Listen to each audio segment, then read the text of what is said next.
All right. Hello, lovely friends.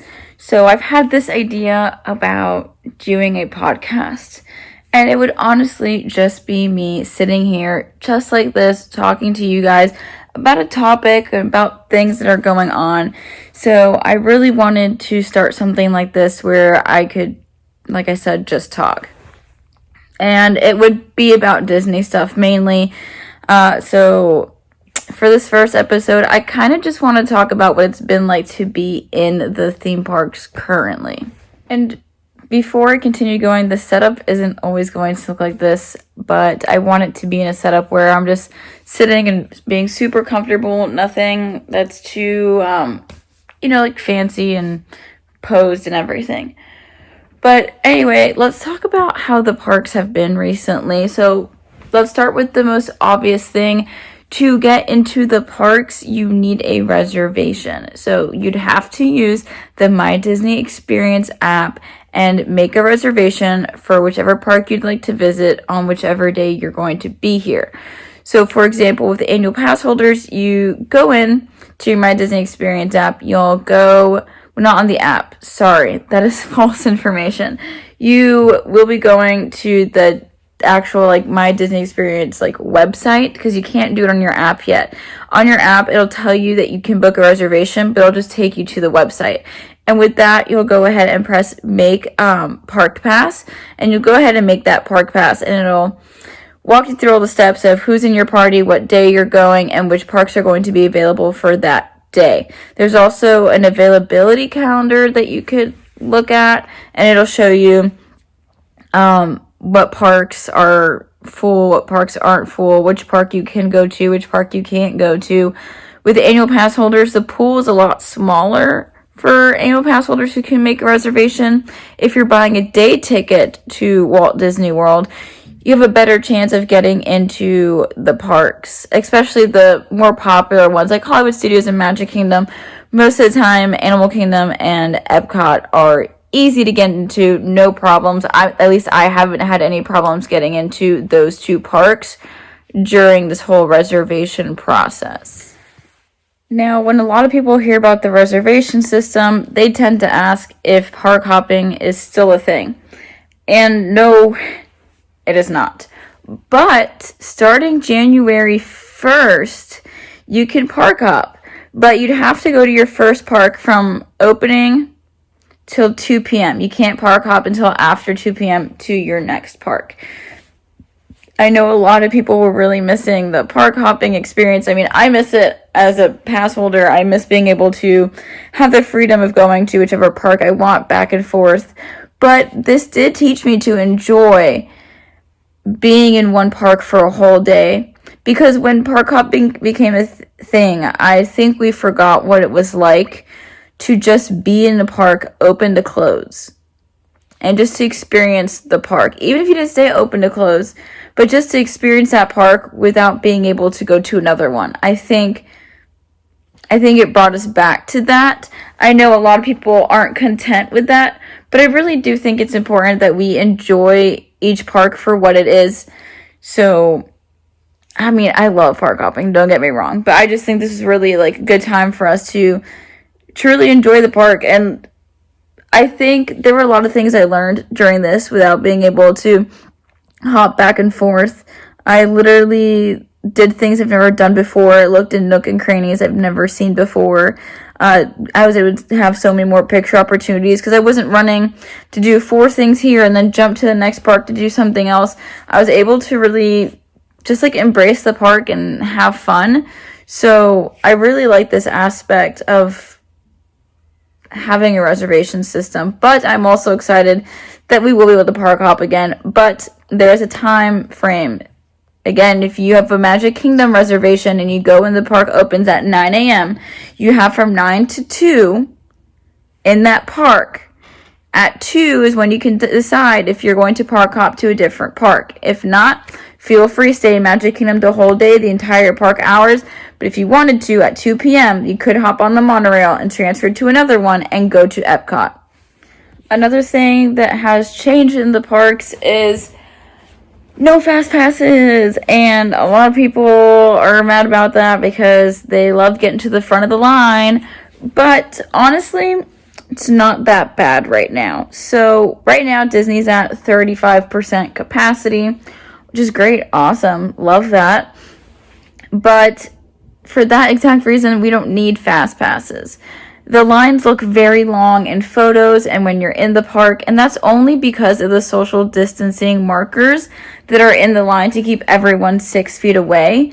So with that being in place, the lines look so much longer than what they really are. The other day I went to Epcot and it said 25 minutes for Soarin'. I waited 10. It said 25 for Spaceship Earth. I waited 10. It said 25 for Living with the Land, and I waited a good 7 minutes for Living with the Land.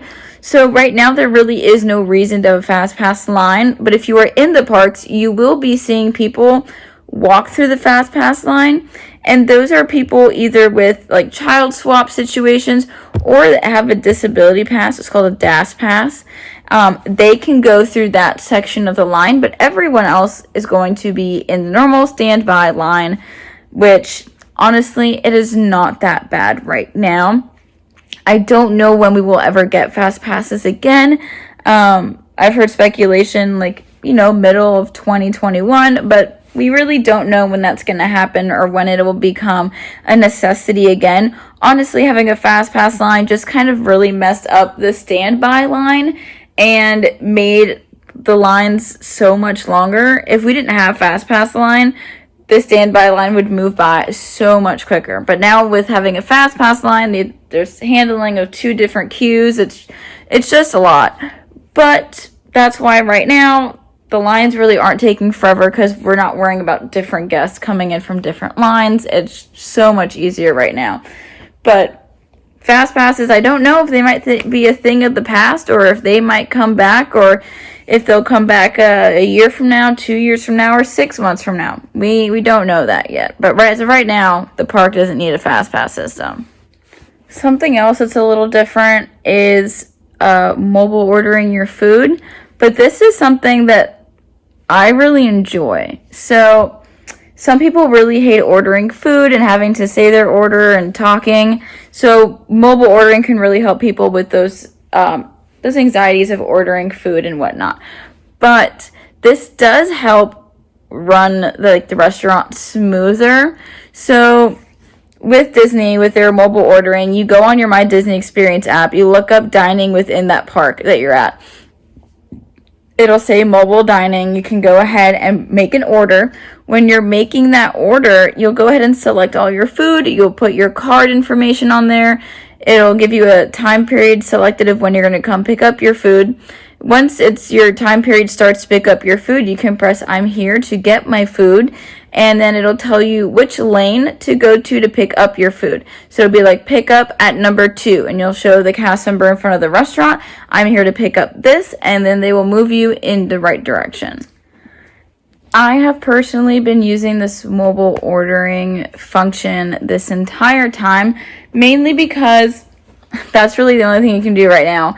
They will have someone at the little walk-up cashiers in the quick service locations for those people who don't have the app or don't know how to use the app, things like that, or they don't have access to the app depending on the kind of phone they use, because not everyone has smartphones, so they need to accommodate to that. But I've used it in every park. I actually used it 2 days ago at Hollywood Studios. I mobile ordered from ABC Commissary. It was very quick, easy. All of my things were correct.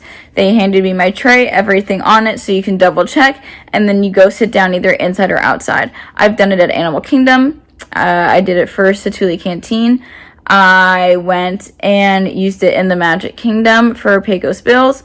I have used it in, what's the other park? I've used it in Epcot.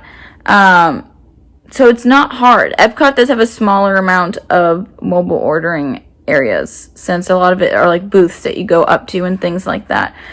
But using mobile ordering has kind of been very easy, and it's become second nature for me with the app So I really enjoy it. And I don't know, I save a lot of time with the mobile ordering, because back in the day with quick service, there was sometimes a really long line to order food. It would take forever for it to come out, and there was always a line and people on top of you. Now you can get your food very easily without the distraction of other people around you, and I just really enjoy it. I really think the pandemic has brought a lot of things that need to stay, and this being one of them.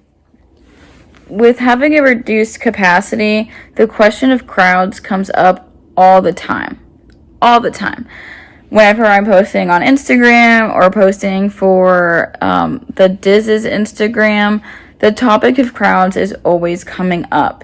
And I am not going to sugarcoat it. Even though 35% capacity, right? Even though we're at 35% capacity, it does feel crowded in some areas. So I have only really noticed the crowds when I'm at Hollywood Studios or Magic Kingdom. Both of these parks have a lot of bottleneck areas and crisscross paths and narrow areas as well, where these little crowds can form, right? These organized clumps, right? That's where they form. Whenever I go to Epcot or Animal Kingdom, I don't run into that situation as often. I also feel like less people are going to those two parks. Every single person is literally going to Hollywood Studios. They want to see Star Wars. You know, Galaxy's Edge has only been open for like a year and a half. Rise of the Resistance just hit its 1-year anniversary. People want to be there. So it's no lie that you're going to go into a crowded park there. I was there again 2 days ago, and I only rode one ride, and that was Rise of the Resistance, because the line for Rock and Roller Coaster went all the way down Sunset Boulevard, and I didn't want to do that. I didn't want to wait in that, and I just didn't feel comfortable being in a line for that long with that many people. And so, no, didn't do that. Toy Story area was, I would say, like a mixture of like some empty spots, but then areas near Slinky were a little more crowded. Galaxy's Edge, everyone is in there. If you are very serious about,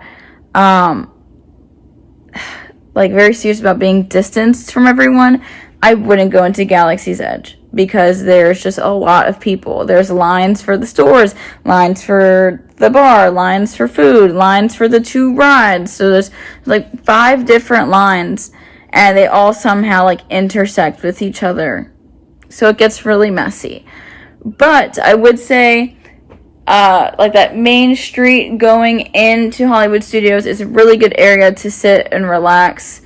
But most people aren't coming here just to sit and relax. But at the end of the day, it's just a lot. Sorry, my cats are dropping things.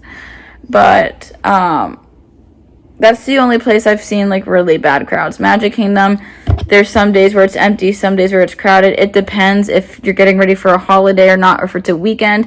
I go to Disney on Monday, Tuesday, Wednesdays, basically, and that is when it is the emptiest. I made the mistake of going on a Sunday recently. Lots of people. But I do want to say, I don't want pictures on Instagram, Twitter to discourage you from going to the park if it's something you really want to do.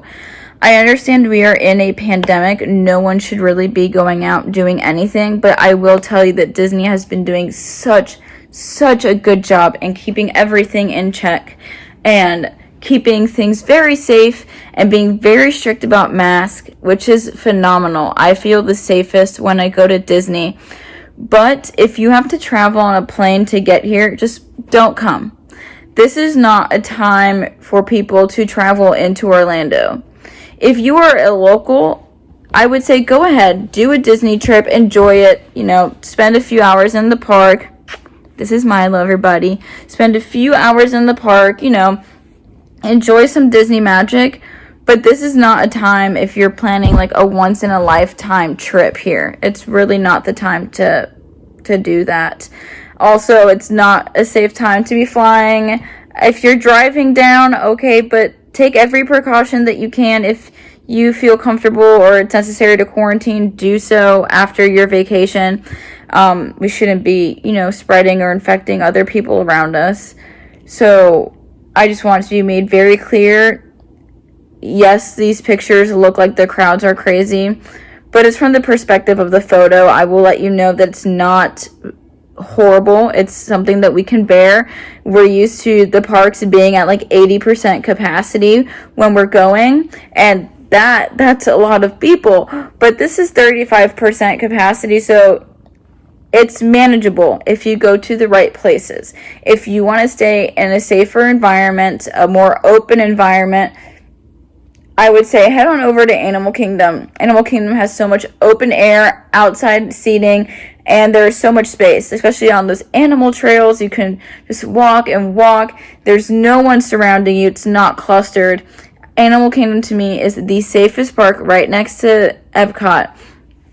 Epcot's not getting a lot of traffic right now because there's so much construction and people are avoiding it. But I do believe if you want like a really safe, open environment, head on over to Animal Kingdom. So with crowds, I would say do it at your own risk. Again, we are still in a global pandemic. If you have the ability to stay home, please try to stay home. It's the easiest thing you can do, right? If you're working, that's understandable. Go ahead, go to work. Again, if you are a local, I think this is the best time to go to the parks.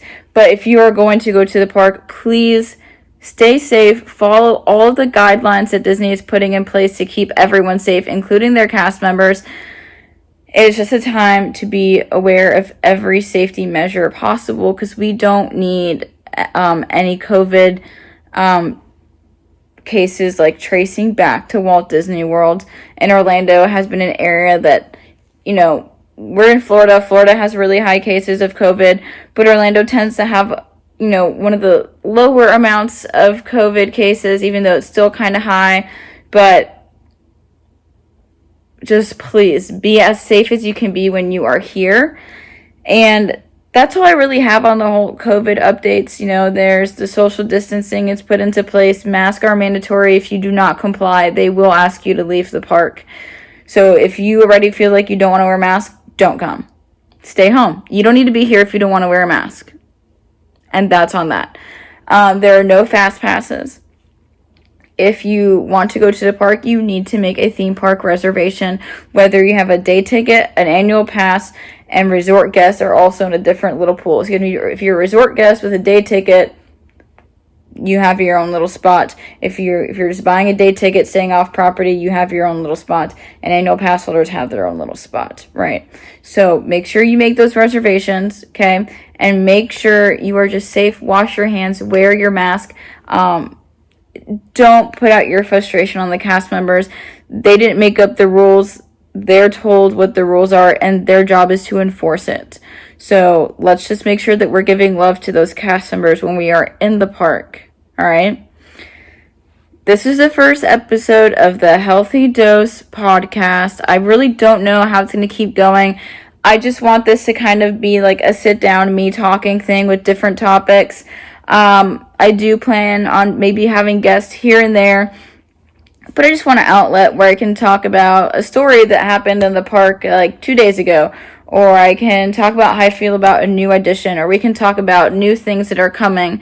So I just want it to be kind of a thing like that, all right? And if you want to check out an actually like really good podcast, go ahead and check out the Diz Unplugged. They are very great, awesome people, awesome podcast. But it also would mean the world to me if you guys also watch this and share it with people. This is just meant to be me just rambling and having a good time while rambling about something I love. So I hope you guys enjoyed this. You got some information out of it. I just want to talk about what it's been like to go back to the theme parks and what's changed since Disney has opened and dealing with COVID. Again, just stay safe, wear your mask, wash your hands, and just try to have fun in a very safe way, and don't let social media pictures influence the way you want to think about the parks. I would say if you want to form an opinion on how the parks are running things, go ahead and go to a park yourself. And with that, we'll see you next time.